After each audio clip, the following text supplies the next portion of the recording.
Tombi, Mia is tracking those proceedings for us at the Farlam Commission of Inquiry, and we are live to her now.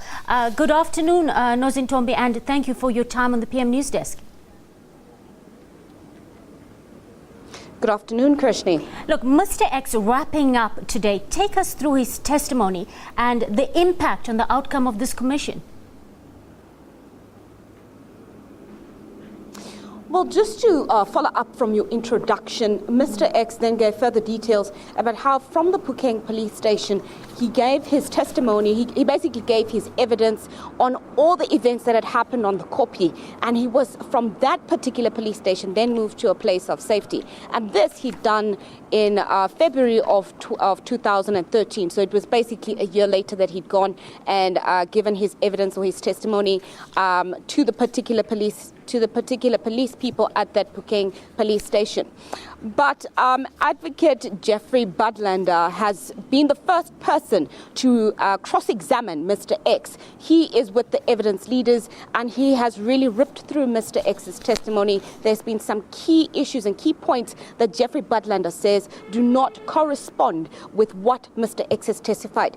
To take you back, Mr. X testified that on the 14th and the 15th, he'd heard conversation between one of the miners and Mr. Matunjwa, confirming that Mr. Matunjwa would come and meet with the group on the 15th.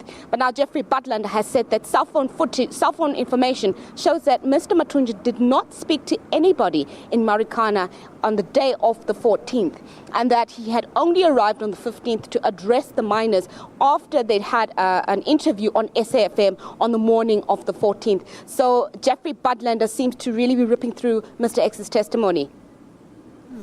How is Mr. X holding up, Nozintombi? There were questions around the state of his mind last week. Well, during the course of the morning, Mr. X seemed to be holding up relatively well, but that could be attributed to the fact that he was only giving his side of the story.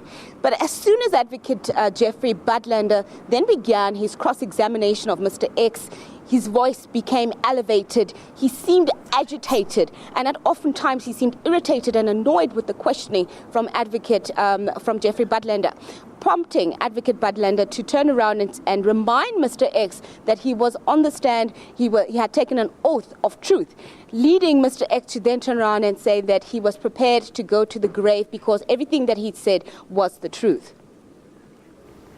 Thank you, Nozintombi. Mia coming to us live from the Farlam Commission of Inquiry underway in Centurion. Mr. X, the secret police witness, is now on the stand under cross-examination. Well, that's a wrap of your